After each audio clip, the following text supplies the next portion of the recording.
नमस्कार मंडळी, मी गिरीश परदेशी। आज गणेश जन्म आहे।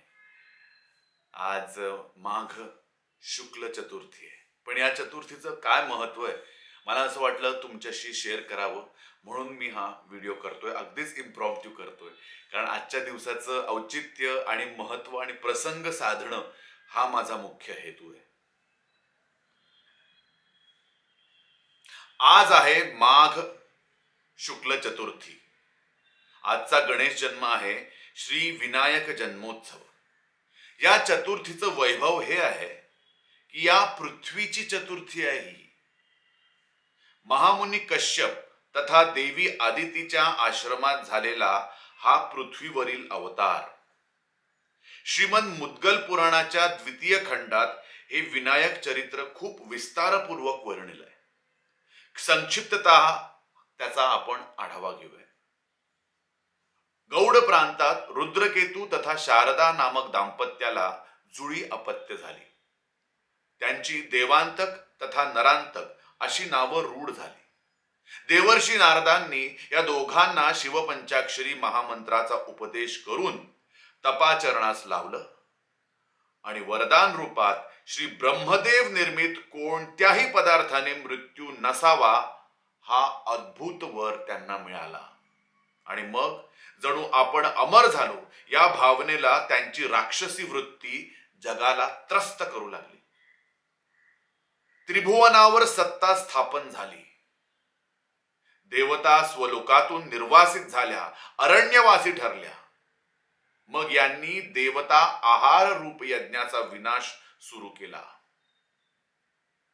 देवतांना उपवास घडू लागले आणि त्यांच्या या दुःखाने सर्वाधिक व्यथित झाली ती देवी माता आदिती।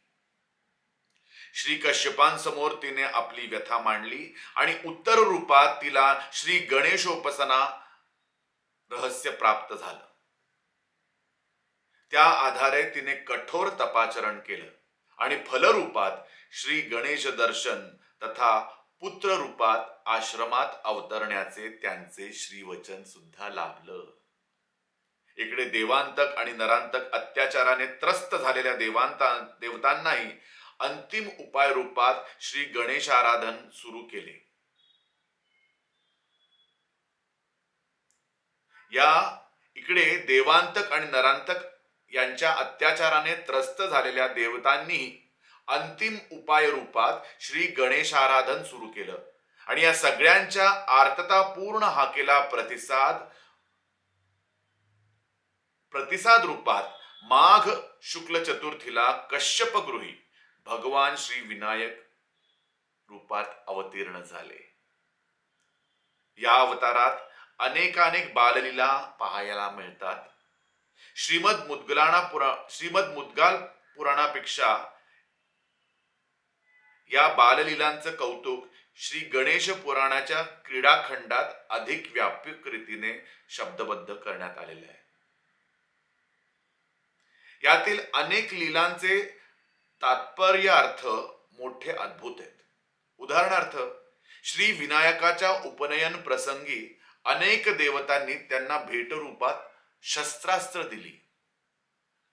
आता वरपांगी पाहता उपनयन हा तर शास्त्राभ्यासाचा आरंभ, पण मग शस्त्र का दिली? तर जोवर शास्त्र आणि शस्त्र यांचा समन्वय होत नाही तोवर देवांतक आणि नरांतक या वृत्तींचा विनाश संभव नाही। पुराणकारांनी वर्णिलेले राक्षस या केवळ व्यक्ती नसतात, तर त्या प्रवृत्ती असतात। देवकार्यास ते विरोध करतात ते देवांतक, तर मानवीय मूल्यांना उद्ध्वस्त करतात ते नरांतक। यांच्या